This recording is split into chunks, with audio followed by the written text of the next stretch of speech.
Bienvenidos a las historias de Lilith. Bienvenidos a la parte número 5 ya de esta historia. Vamos a continuar, ya los personajes están pudiendo ingresar de esta manera misteriosa, ¿se acuerdan? Dijo Joseph Rouletabille una frase misteriosa que hizo que Darzac cambiara su opinión y lo dejara entrar, pero no tranquilamente, sino con urgencia. Así que vamos a ver qué pasó.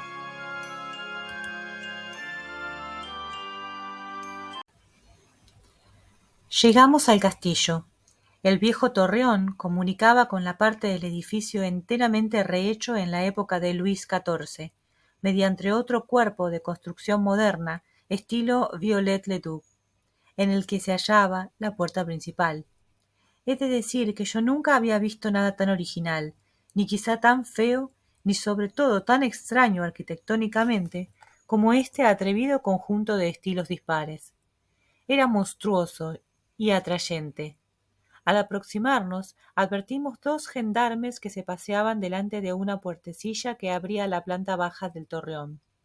Enseguida supimos que en aquella planta baja, que fuera antiguamente prisión y que ahora servía de desván, habían sido encerrados los porteros, Monsieur y Mademoiselle Bernier. Robert Darzac nos hizo entrar por la parte moderna del castillo, por una amplia puerta protegida por una marquesina. Rouletabille, que había dejado el caballo y el cabriolé al cuidado de un sirviente, no dejaba de mirar a Darzac. Seguí la dirección de su mirada y advertí que éste dirigíase casi exclusivamente hacia las manos enguantadas del profesor de la Soborna. Cuando estuvimos en un saloncito amoblado con muebles antiguos, Monsieur Darzac volvióse hacia Rouletabille y con bastante brusquedad le preguntó: «Hable, ¿qué quiere usted de mí?». El reportero respondió con la misma brusquedad: «Estrecharle la mano». Darzac retrocedió. «¿Qué quiere decir eso?». Evidentemente había entendido lo que yo entonces suponía, que mi amigo sospechaba que él era el autor del abominable atentado. La huella de la mano ensangrentada sobre las paredes del cuarto amarillo se nos presentó de pronto. Miré a aquel hombre de fisonomía tan altiva, de mirada tan límpida, y vi que en aquel momento turbábase notoriamente. Tendió su mano derecha y señalándome: «Usted es amigo de Monsieur Sinclair, que me proporcionó un servicio inesperado en una causa injusta, y no hay motivo para negarle mi mano». Rouletabille no le tomó la mano y dijo, mintiendo inesperadamente con audacia: «Monsieur, he vivido algunos años en Rusia, y allí adquirí la costumbre de no estrechar la mano a quien no se quita ante los guantes». Yo creí que el profesor de la Soborna iba a dar rienda suelta al furor que comenzaba a agitarlo, pero por el contrario, mediante un violento y visible esfuerzo se controló, quitóse los guantes y presentó sus manos. En ellas no había la más leve cicatriz. «¿Está usted satisfecho?». «No», replicó Rouletabille. «Querido amigo», dijo, volviéndose hacia mí, «necesito pedirle que nos deje solos un instante». Saludé y me retiré, asombrado de lo que acababa de ver y de oír, no comprendiendo cómo Monsieur Darzac no había despedido a mi impertinente, injurioso y estúpido amigo, porque en aquel instante yo estaba furioso con aquella sospecha de Rouletabille, que habían culminado con aquella insólita escena de los guantes. Me pasé durante unos 20 minutos por delante del castillo, procurando vincular entre sí los diferentes acontecimientos de aquella mañana, sin lograrlo. ¿Qué idea tenía Rouletabille? ¿Sería posible que creyese en la culpabilidad de Monsieur Darzac? ¿Cómo suponer que aquel hombre, que había de casarse dentro de pocos días con Mademoiselle Stangerson, se hubiese introducido en el cuarto amarillo para asesinar a su prometida? Nada me hacía sospechar cómo había podido salir del cuarto amarillo el asesino, y mientras que ese misterio, que me parecía inexplicable, no fuera esclarecido, opinaba que era un deber de todos no sospechar de persona alguna. Finalmente, ¿qué significaba esta frase insensata que aún vibraba en mis oídos? El presbiterio nada ha perdido de su encanto, ni el jardín de su esplendor. Estaba ansioso de volver a hallarme a solas con Rouletabille para preguntárselo. En aquel instante el joven salió del castillo, acompañado por Robert Darzac. Hecho extraordinario, a la primera mirada advertí que se sentían los mejores amigos del mundo. «Vamos al cuarto amarillo», me dijo Rouletabille. «Acompáñenos. Querido amigo, no lo voy a dejar irse. Almorzaremos juntos por los alrededores». «¿Almorzarán conmigo? Aquí, señores». «No, muchas gracias», replicó el joven. «Lo haremos en la posada del Don John». «Allí no hay comodidad. No encontrarán nada. ¿Le parece? Yo espero encontrar algo», replicó Rouletabille. «Después de almorzar volveremos a trabajar. Escribiré mi artículo. Y usted ha de ser tan amable como para llevármelo a la redacción». «¿Y usted acaso no vuelve conmigo?» «No, me quedo. Voy a alojarme aquí». Me volví hacia Rouletabille. Hablaba seriamente, y Monsieur Robert Darzac no parecía sorprendido. Pasábamos entonces delante del torreón y oímos quejas repetidas. Rouletabille preguntó: «¿Por qué detuvieron a esta gente?» «En ello tengo alguna culpa», dijo Monsieur Darzac. «Ayer yo le hice observar al juez de instrucción que es inexplicable que los porteros hayan tenido tiempo de oír los disparos del revólver, de vestirse, de recorrer el espacio bastante grande que se extiende desde la portería hasta el pabellón, todo esto en 2 minutos, porque no transcurrieron más de 2 minutos entre los disparos y el momento en que fueron encontrados por el abuelo Jacques». «Sin duda, es algo oscuro», admitió Rouletabille. «¿Y estaban vestidos?» «Sí, monsieur, eso es lo increíble. Estaban vestidos, totalmente, cuidadosamente y bien abrigados. No les faltaba prenda alguna de las que usan por costumbre. La mujer calzaba zuecos, pero el hombre tenía atados los cordones del calzado. Ahora bien, ambos declaran que se habían acostado como todas las noches, a las 9. Al llegar esta mañana el juez de instrucción, que se había provisto en París de un revólver del mismo calibre que el del crimen, porque no quiere tocar aquel revólver, prueba del sumario, le ordenó al actuario que hiciese 2 disparos en el cuarto amarillo, con las ventanas y las puertas cerradas. Estábamos con él en la portería. Nada oímos. No se puede oír. Por lo tanto, los porteros han mentido. De ello no cabe la menor duda. Estaban ya preparados. Estaban afuera, no lejos del pabellón, esperando algo. Por cierto que no se los acusa de ser los autores del atentado, pero es probable que sean cómplices. Monsieur de Marquet los hizo detener de inmediato. Si hubiesen sido cómplices, dijo Rouletabille, habrían llegado vestidos improvisadamente, o más bien no hubieran acudido. Cuando uno se precipita en brazos de la justicia, teniendo sobre sí tantas pruebas de complicidad, es que se es inocente. No creo que haya cómplices en este caso. Entonces, ¿qué estaban haciendo en el parque a medianoche? Que lo digan. Su duda, algún motivo les impide hablar. Sin duda algún motivo les impide hablar. Callan. Hay que averiguar por qué. Aunque no sean cómplices, eso puede tener importancia. Todo lo que sucede en una noche como aquella es importante. Después de atravesar un viejo puente tendido sobre el río Douvre, penetramos en la parte del parque llamado el Encinar. Allí había encinas centenarias. El otoño había empezado a resecar las hojas amarillas, y las altas ramas negras y retorcidas parecían horribles cabelleras, nudos de reptiles gigantes entrelazados, como el escultor antiguo puso sobre la cabeza de Medusa. Aquel sitio, que Mademoiselle Stangerson habitaba en el verano porque le resultaba alegre, nos pareció triste y lúgubre en aquella época del año.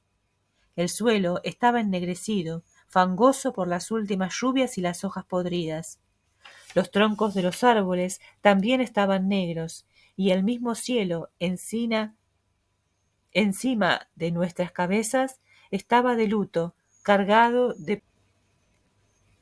Y en aquel retiro sombrío y desolado, descubrimos de pronto las blancas paredes del pabellón.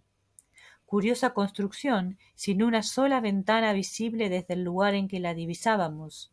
Solo una puertecilla señalaba la entrada, similar a una tumba o como un vasto mausoleo en el fondo de un bosque abandonado. A medida que nos aproximábamos, adivinamos la disposición interior. Aquel edificio recibía toda la luz que necesitaba del sur, esto es, del otro lado de la propiedad, mirando al campo. Una vez cerrada sobre el parque la puertecilla, Monsieur y Mademoiselle Stangerson habían de hallarse allí como en una prisión ideal para vivir en ella con sus sueños y sus trabajos. En la página anterior presento el plano del pabellón. Solo era de planta baja, al que se accedía después de subir algunos escalones, y de un altillo bastante elevado que no habrá de interesar a esta narración. Por lo tanto, es el plano del piso bajo el que transmito al lector. Fue trazado por el propio Rouletabille y comprobé que nada le faltaba, ni una sola línea, ni una indicación susceptible de ayudar a la solución del problema planteado entonces ante la justicia. Con la leyenda y el plano, los lectores saben tanto para llegar a descubrir la verdad como sabía Rouletabille cuando penetró por primera vez en el pabellón, y cuando todo el mundo se preguntaba ¿por dónde pudo haber huido el asesino del cuarto amarillo? Antes de franquear los 3 escalones del pabellón, Rouletabille nos detuvo y de pronto le preguntó a Monsieur Darzac: «Veamos, ¿cuál es el móvil del crimen?» «Según mi opinión, monsieur, no hay duda alguna a ese respecto», dijo el prometido de Mademoiselle Stangerson con una gran tristeza. Las huellas de los dedos, los profundos arañazos sobre el pecho y el cuello de Mademoiselle Stangerson demuestran que el hombre que estaba allí trató de cometer un crimen miserable. Los médicos que examinaron ayer esos rastros afirman que fueron hechos por la misma mano, cuya ensangrentada impronta se ve en la pared. Una mano enorme, monsieur, que no cabría en mi guante, añadió con una amarga e indefinida sonrisa.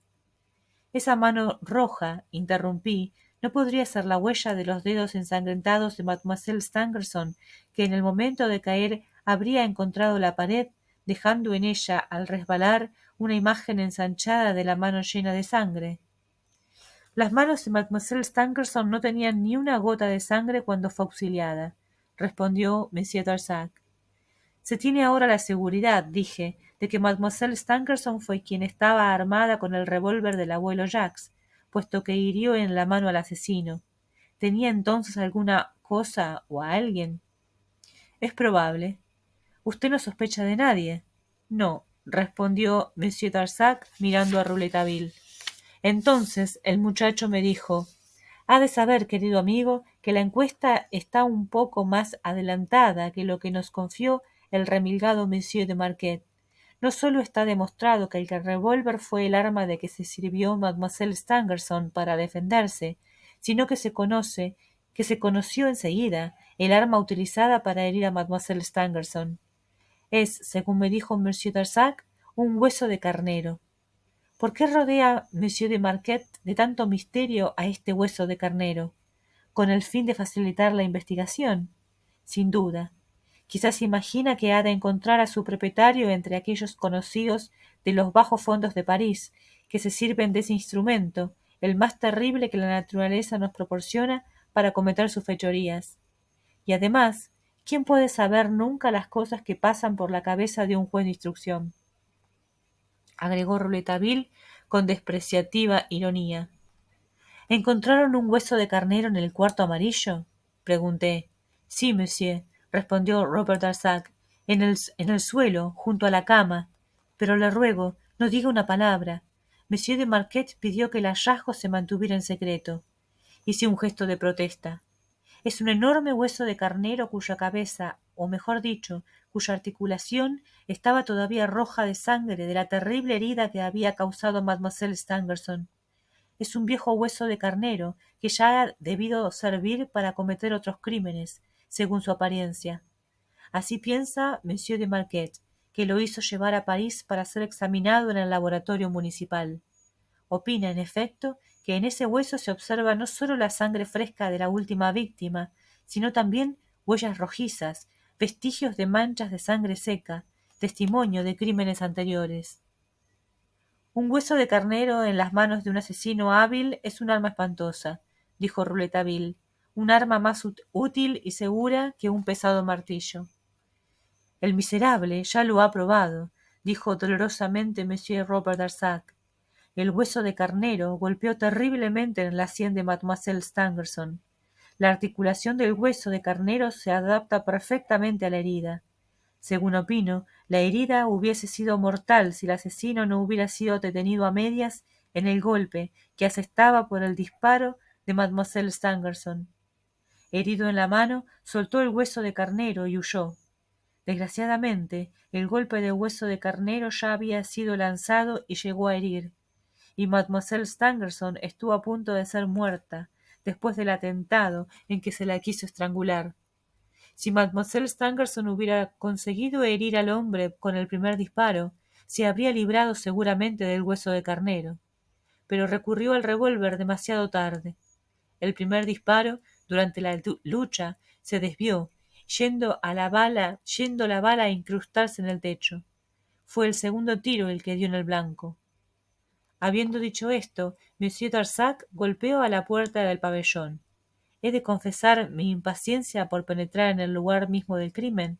Temblaba de inquietud, y a pesar de todo el interés que suscitaba el detalle del hueso, me lamentaba al ver que nuestra conversación se prolongaba y que la puerta del pabellón no se abría. Finalmente, un hombre, en quien conocía al abuelo Jacques, estaba de pie en el umbral. Aparentaba unos 60 años ya cumplidos.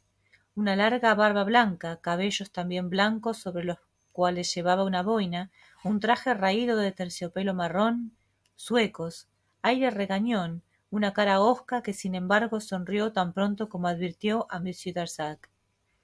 Unos amigos, dijo sencillamente éste. ¿No hay nadie en el pabellón, abuelo Jacques? No puedo dejar entrar a nadie, Monsieur Darzac, pero seguro que la consigna no vale para usted. Además, ¿para qué? Han visto todo lo que hay que ver, estos señores de la justicia. Bastantes dibujos y bastantes actas hicieron. Disculpe, Monsieur Jacques, una pregunta antes que otra cosa, dijo Rouletabille. Diga, joven, si puedo responderle. El ama llevaba aquella noche los cabellos partidos en bandú, es decir, los cabellos partidos en dos y sostenidos hacia atrás, cubriendo parte de la frente y las orejas. No, mi joven señor, mi ama nunca los llevó así, ni aquella noche ni otra. Llevaba como siempre el cabello echado para atrás, de modo que podía verse su hermosa frente, pura como la de un niño recién nacido. Rouletabille protestó por lo bajo, y enseguida púsose a inspeccionar la puerta. Advirtió la cerradura automática. Comprobó que aquella no podía permanecer abierta y que se necesitaba una llave para abrirla. Penetramos después en el vestíbulo, una habitación pequeña y bastante luminosa, con un piso de baldosas rojas. «Ah, esta es la ventana por la que escapó el asesino», exclamó Rouletabille. «Eso dicen, monsieur, eso dicen. Pero si hubiera huido por ahí, no hubiéramos dejado de verlo. No somos ciegos, ni Monsieur Stangerson ni yo, ni los porteros que están detenidos. ¿Por qué no me meten preso también a mí, a causa del revólver?» Rouletabille ya había abierto la ventana y examinaba los postigos. Estaban cerrados a la hora del crimen, con el pestillo de hierro por dentro, dijo el abuelo Jacques, y yo estoy seguro de que el asesino no pasó a través de ellos. ¿Hay manchas de sangre? Sí, allí fuera sobre la piedra. ¿Pero sangre de qué? Ah, dijo Rouletabille, se ven los pasos en el camino. La tierra estaba empapada. Ya examinaremos esto. Pavadas, interrumpió el abuelo Jacques. El asesino no pasó por allí. ¿Y entonces por dónde salió? ¿Qué sé yo? Rouletabille veía todo, olía todo. Arrodillándose, examinó rápidamente las baldosas manchadas del vestíbulo. El abuelo Jacques prosiguió. «Oh, no va usted a encontrar nada, monsieur. Los otros no encontraron nada. Y además ahora está muy sucio. Ha entrado mucha gente. No me dejan que lave el piso. Pero el día del crimen yo había baldeado todo esto, y si el asesino hubiera pasado por allí con sus zapatones, lo habría visto como vi sus huellas en el cuarto de mi ama». Rouletabille púsose de pie y preguntó: «¿Cuándo lavó usted por última vez estas baldosas?» Y miraba al abuelo con atención, a la que nada escapaba. «La tarde misma del crimen, como le dije, a las 5:30, más o menos, mientras que Mademoiselle Mathilde y el profesor paseaban antes de comer aquí mismo, porque comieron en el laboratorio. Al día siguiente, cuando vino el juez, pudo ver todas las huellas de pasos en el piso como si fuera tinta sobre un papel blanco. Pues bien, ni en el laboratorio ni en el vestíbulo, que estaban limpios y brillantes como una moneda nueva, se hallaron rastros del hombre.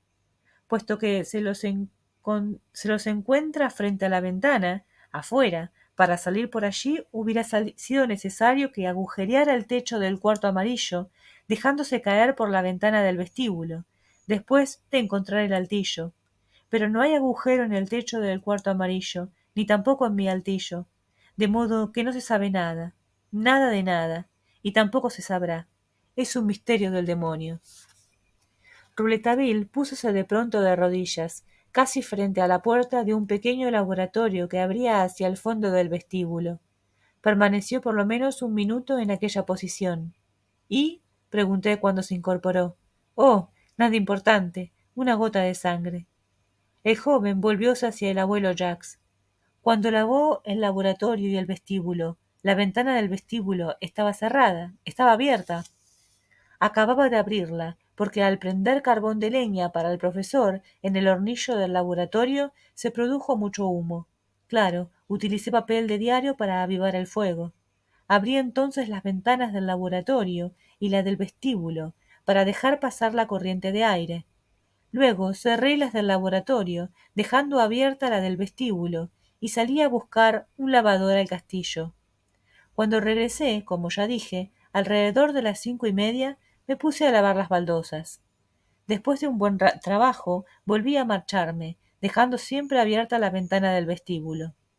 Finalmente, por última vez, cuando regresé al pabellón, la ventana estaba cerrada y mis amos ya estaban trabajando en el laboratorio. Sin duda, Monsieur y Mademoiselle Stangerson cerraron las ventanas al entrar. Así es. ¿Usted no les preguntó? No. Después de una mirada al pequeño laboratorio y a la caja de la escalera que conduce al altillo, Rouletabille, para quien parecíamos no existir, entró en el laboratorio. Lo confieso, me sentí emocionado cuando lo seguí allí. Robert Darzac no perdía un gesto de mi amigo. En cuanto a mí, mis ojos fueron de inmediato a la puerta del cuarto amarillo.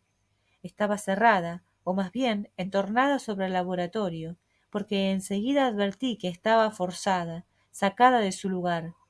Los esfuerzos de los que se habían echado sobre ella en el momento del drama la habían partido. Mi joven amigo, que proseguía su tarea con método, observaba, sin decir palabra, la habitación en la cual nos hallábamos. Era vasta y bien iluminada. Dos grandes ventanas, casi ventanales, provistas de rejas, recibían la luz del extenso campo, un claro en el bosque. Una maravillosa vista sobre todo el valle, sobre la llanura, hasta la gran ciudad que debía perfilarse a lo lejos los días de sol. Pero ahora no había más que barro en la tierra, hollín en el cielo y sangre en aquel cuarto. Una vasta chimenea, crisoles y hornillos destinados a experimentos químicos ocupaban todo un costado del laboratorio. Retortas, instrumentos de física por todas partes, mesas cubiertas por frascos, papeles, una máquina eléctrica, pilas, un aparato, según me dijo Monsieur Darzac, empleado por el profesor Stangerson para demostrar la disociación de la materia bajo la acción de la luz solar, etc. Y a lo largo de las paredes, armarios abiertos o cerrados, vitrinas mostrando microscopios, aparatos fotográficos especiales, una increíble cantidad de cristales. Rouletabille metió las narices en la chimenea. Con la punta de los dedos hurgó en los crisoles. De pronto se irguió, con un pedacito de papel medio quemado entre los dedos. Acercóse a nosotros, que estábamos conversando junto a la ventana, y dijo: «Guarde usted esto, Monsieur Darzac». Me incliné hacia el papel chamuscado que Monsieur Darzac acababa de tomar de la mano de Rouletabille, y leí claramente estas únicas palabras que seguían siendo legibles: «Presbiterio perdido en canto, ni el jar de su esplend y debajo 23 de octubre». Dos veces desde la mañana aquellas absurdas palabras, carentes de sentido, venían a sorprenderme, y por segunda vi que suscitaban en el profesor de la Soborna el mismo efecto directo. La primera preocupación de Monsieur Darzac fue mirar al abuelo Jacques, pero éste no nos había visto, ocupado en la otra ventana. Entonces el prometido de Mademoiselle Stangerson abrió temblando su portafolio, guardó el papel y suspiró. «Dios mío». Mientras tanto, Rouletabille había trepado por la chimenea, es decir, que parado sobre los ladrillos de un hornillo, examinaba atentamente aquella chimenea que iba estrechándose, y que a unos 50 centímetros encima de su cabeza cerrábase enteramente mediante láminas de hierro soldado a los ladrillos, dejando pasar 3 tubos de unos 15 centímetros de diámetro cada uno. «Imposible salir por ahí», dijo el joven saltando al laboratorio. «Por lo demás, si lo hubiese intentado, toda esta ferretería estaría por el suelo». «No, no, por este lado no es por donde hay que buscar». Enseguida Rouletabille examinó los muebles, abriendo además de las puertas de los armarios. Luego les llegó el turno a las ventanas, que declaró infranqueables e infranqueadas. Frente a la segunda ventana vio al abuelo Jacques. «Y bien, abuelo Jacques, ¿qué está mirando?» «Estoy mirando a aquel policía que da vueltas alrededor del estanque. Otro vivo que no ha de ver más que los demás». «Usted no sabe quién es Frédéric Larsan, abuelo Jacques», dijo Rouletabille, moviendo la cabeza con melancolía. «Si no, no hablaría así. Si hay una persona que logre encontrar al asesino, ese ha de ser él, sin duda». Y Rouletabille lanzó un suspiro. «Ah, antes de que lo encuentre, habría que saber cómo se perdió», replicó con obstinación el viejo. Por fin llegamos a la puerta del cuarto amarillo. «He aquí la puerta detrás de la cual sucedió el crimen», dijo Rouletabille, con una solemnidad que en cualquier otra circunstancia hubiera parecido. Y así tenemos a nuestro héroe trabajando en el famosísimo cuarto amarillo, viendo todos los pormenores, todos los detalles que los demás simples mortales perderíamos de vista. Así que, bueno, vamos a continuar con esta historia la próxima, a ver qué conclusión. Y para saber cómo continúa, no se olviden de mañana estar atentos al programa y bueno, para eso pueden suscribirse y bueno, recibir notificaciones. Así que les agradezco mucho que hayan estado hasta este momento y hasta la próxima.